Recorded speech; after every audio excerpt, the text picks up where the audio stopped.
Bouncing back or burning out, gender and resilience in trainee counsellors. Hello, my name is Holly, and today I will be sharing my research project which explores the relationship between resilience and gender in trainee counsellors. As a trainee counsellor myself, I've experienced firsthand just how mentally and emotionally demanding the journey can be. This inspired me to investigate resilience more deeply, with the hope that these findings can contribute to a better understanding of how resilience is challenged during training and how we might better support future students through these pressures. So let's begin by defining resilience. Resilience is the ability to bounce back from difficult or challenging experiences. It's about adapting, staying strong, and maintaining our well-being through times of stress and hardship. Importantly, resilience doesn't mean we're unaffected by difficulties. It means we're able to recover, learn, and grow from them. For counsellors, resilience is crucial, as we will often hear things from our clients that are distressing or emotionally demanding. Without resilience, it becomes much harder to maintain our well-being and avoid burnout. Research highlights several core skills that support resilience. These include problem solving, emotional intelligence, social support, reflective thinking. Do those sound familiar? They should, because these are also essential skills in counselling. We use problem solving to help clients navigate their challenges and find realistic ways forward. Emotional intelligence helps us recognise and manage our own emotions while showing empathy towards our clients. And social support, such as supervision and peer networks, provides a vital safety net for our own emotional health. And reflective thinking allows us to evaluate our practice, understand our responses, and improve the way we work with clients. Further research into resilience revealed that these core traits may actually present differently depending on gender. So let's take a closer look at that. Women are often encouraged to develop emotional intelligence and empathy, with social messages like open up about your feelings or it's okay to cry. These messages can strengthen emotional resilience as they support openness, reflection, and connection with others, traits that closely align with counselling values. However, there's another side to this. Cultural portrayals, such as the damsel in distress stereotype, for example, often show young women as helpless, dependent, and in need of rescue. These repeated portrayals can reinforce traditional gender roles, suggesting that women are emotionally fragile or in need of saving, which may undermine perceptions of their strength or independence. Men, on the other hand, are often encouraged to develop problem solving and logical reasoning skills as well as independence. Social norms still tend to promote emotional suppression through phrases like big boys don't cry or toughen up. And similarly, in films and media, men are frequently cast as the hero, strong, rational, and protective. These messages can foster practical resilience, but they may also limit emotional expression and discourage help seeking, both of which are vital in counselling and personal well-being. Those who identify as gender diverse or are often exposed to the same traditional gender norms, but may feel a disconnect with them. This can lead to unique challenges such as identity conflict, social rejection, or internalized stress. However, many gender diverse individuals build resilience through adaptability, self awareness, and strong connection with supportive communities.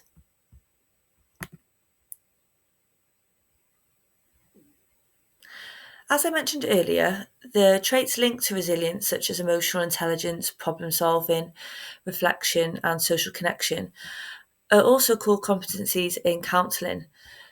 Trainee counsellors are likely to already possess these skills or be actively developing them as part of their training.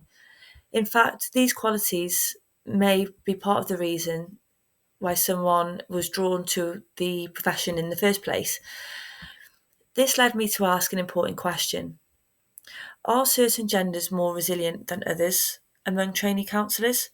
And if we're all developing these same core skills during training, Does that process help to level out resilience across different genders?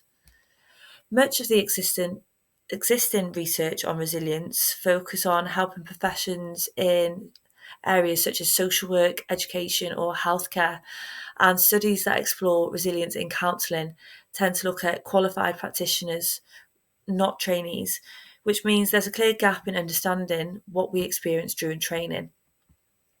Therefore, the aim of this study was to explore the relationship between gender and resilience in trainee counsellors, and based on previous findings in other fields, I hypothesised that there would be a significant relationship between gender and resilient levels. So, method overview. This was a quantitative study exploring the relationship between gender and resilience. Data was collected using an online questionnaire via the SciToolkit website, and then a one-way ANOVA was used to explore whether resilience scores differed significantly between gender groups. An opportunity sample of 50 participants were recruited, trainee counsellors aged 18 or above studying at level 4 or higher in the United Kingdom. And recruitment was done through Bangor University, social media, professional board, and word of mouth. The key measure of resilience was the Brief Resilience Scale, which is a widely validated tool, and participants were asked to share demographic information, including gender, age, financial security, and educational background. Gender was recorded using inclusive categories such as man, woman, non-binary, other, and prefer not to say. So, taking a look at the results for this then, the overall mean resilience score for the sample was 2.62, and this places it within the low resilience category. So, just to give some context, scores between 1 and 2.99 are considered low resilience on the Brief Resilience Scale. 3 to 4.3 is normal. 4.31 to 5 is high resilience. In terms of gender breakdown, then, male participants, of which there were 10, had an average score of 2.86. Female participants, of which there was 37, scored 2.57.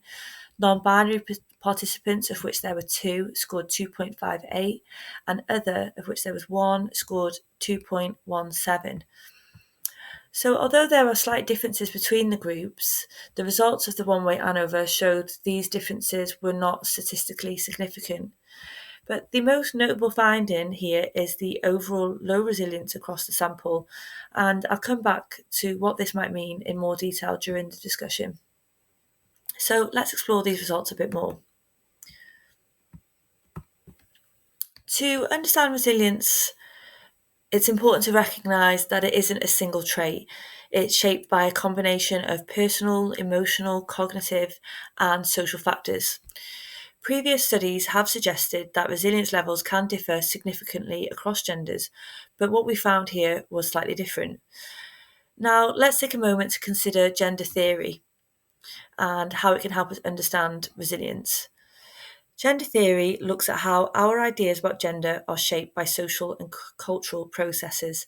In other words, how society teaches us what it means to be male, female, or non binary.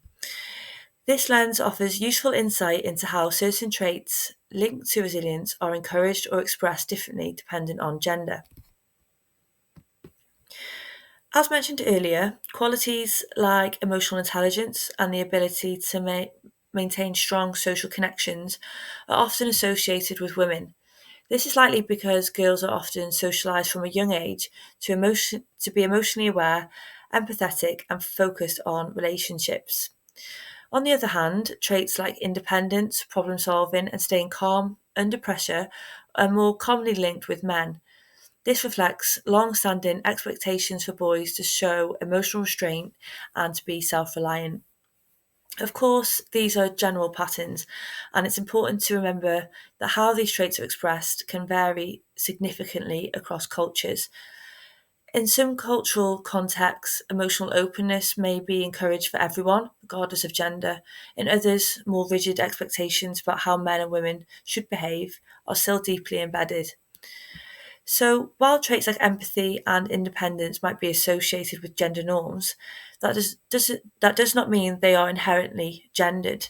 In fact, research suggests that while resilience itself may not be determined by gender, individuals often adapt coping strategies that align with the roles they've learned through social and cultural influences. And this brings us to an important point about gender diverse individuals and how they fit into the framework. If certain resilience traits are socially linked to either masculinity or femininity, we have to ask, where do people who identify outside the gender binary fit in? In this study, a small number of participants identified as non binary or gender diverse, and their inclusion invites further reflection. For individuals who identify as non binary, transgender, or otherwise outside traditional gender categories, resilience may be expressed in ways that don't align with conventional norms. They may develop unique coping strategies that come from navigating social expectations that don't reflect their lived experience. And this is crucial because if we rely too heavily on binary gender models, we risk excluding or misrepresenting the experiences of these individuals. That said, participation from this group in the study was low. So, while their inclusion is a step in the right direction, we can't draw strong conclusions just yet, but it highlights the need for ongoing inclusive research that gives voice to these perspectives. Our original hypothesis was that there would be a significant difference in resilience across genders in trainee counsellors. While there were some differences in average scores, these were not statistically significant. This suggests that gender may not be a key factor in resilience within this group. However, it's also important to take a closer look at the participant sample. In this case, trainee counsellors studying at level 4 or above, and consider how the training context may have influenced the findings. Counselling courses are demanding, often involving a combination of academic work, placement hours, and personal development. Many students also juggle jobs, family responsibilities, and financial pressures. These demands can place significant strain on well-being and may test resilience on a daily basis. In addition to academic stress, external factors such as financial strain, relocation, or being distanced from support networks can all affect how resilience is experienced at an individual level. Interestingly, the findings from this study suggest that gender does not appear to be the determining factor in how these challenges are felt or managed. At the outset, it was assumed that trainee counsellors would already possess or be in the process of developing resilience-related traits through their training. After all, qualities like empathy, emotional intelligence, and self reflection are not only key to the counselling profession, they're often part of what draws individuals into the profession in the first place. So, the lack of significant difference in resilience scores between genders may support that assumption. It could suggest that the shared nature of counselling training helps foster a common foundation of resilience regardless of gender. However, the unexpected low average resilience scores contradict this and challenge the idea that these traits are fully developed at this stage, or the pressure of counselling training has impacted resilience. The intensity of the training may at times actually undermine the very resilience they aim to build. This could indicate that more needs to be done within training programs to actively support and strengthen resilience. While the findings of this study offer valuable insight into the relationship between resilience and gender in trainee counsellors, there are several limitations that should be considered. So, firstly, the final sample size was 50 participants. Although this is an acceptable number for a small scale empirical study, it's smaller than many studies in the wider resilience literature. There are also an uneven gender balance and only a small number of participants identified outside the male-female binary. This limits our ability to draw a firm conclusion from the experiences of gender diverse individuals. Secondly, the study had a high dropout rate, with 65 participants not completing the questionnaire.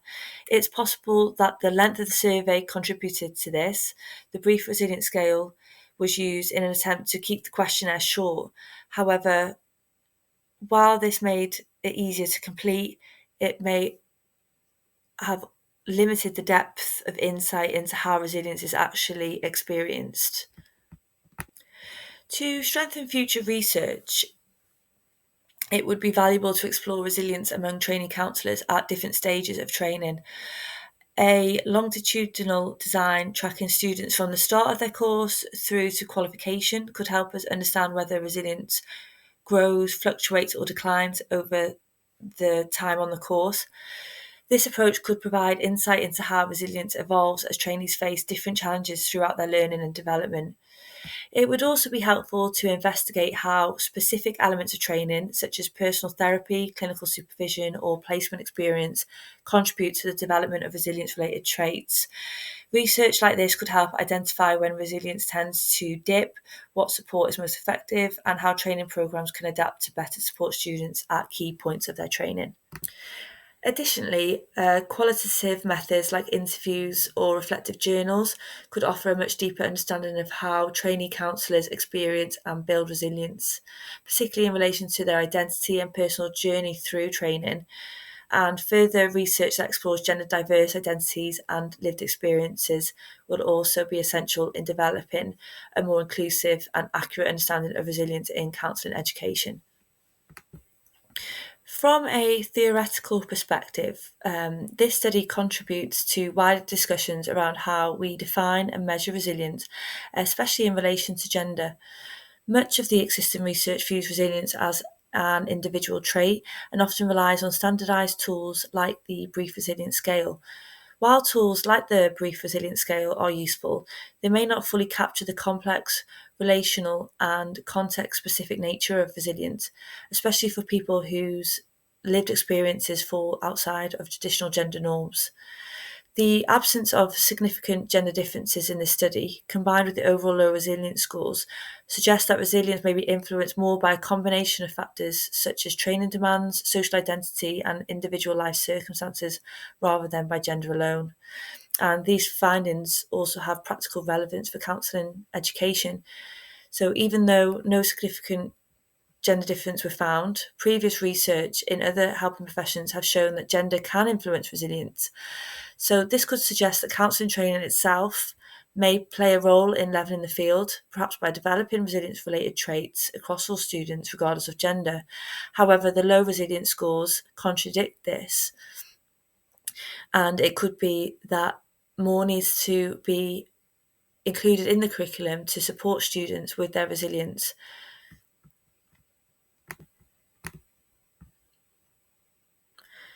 So, to conclude, this study found no significant difference in resilience scores between genders.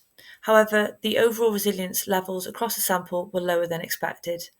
This suggests that the emotional and academic demands of counselling training may be placing a strain on students' ability to cope. To understand this more fully, future research should take a longitudinal and qualitative approach, exploring resilience at different stages of their training. Importantly, counselling programmes should consider integrating targeted support to help students build and maintain resilience throughout their studies. And finally, ongoing inclusive research is vital if we want to support resilience effectively, not just for trainee counsellors as a whole, but for individuals from all backgrounds and identities. And finally, counselling training is challenging and emotionally demanding. As you transition into qualified practice, prioritise your well-being, practice self-care and stay connected, and don't hesitate to seek support when needed. Please feel free to pause the video now for the list of references. And thank you very much for listening.